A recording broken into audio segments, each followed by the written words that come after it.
Don't make the same mistake that I did if you are learning hyperrealism. If I were learning hyperrealism all over again, I would 100% focus on smaller projects first. Although I love the pieces that I have done, like this one that is my second oil painting, and I'm only on my second oil painting, but from the first one that I did, which was a lot larger, she was the size of this piece that I did.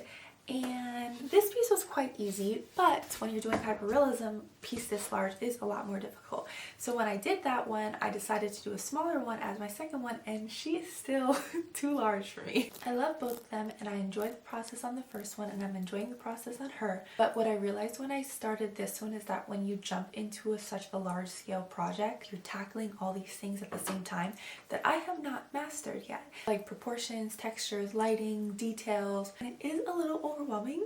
But if you break it down and just start with a smaller piece of like a nose or eyes or lips or skin texture, then you can give yourself that time to really master those specific elements. You can study how light interacts with pores, how subtle color shifts create realism, and how to layer your paint, and only having to focus on a small section is a lot less overwhelming than having to worry about this whole entire face. I feel like this approach will definitely speed up the learning process, but also make the whole process a lot less frustrating, because I am very happy and proud of the way my pieces have been coming out. Sometimes when I look at them, I feel like if I would have mastered specific techniques before I took on like these large projects where I'm putting together the whole entire face, it would have came together a lot better. So for my next piece, I will be doing a much smaller project, mastering one thing at a time, and then I'll do a piece this big.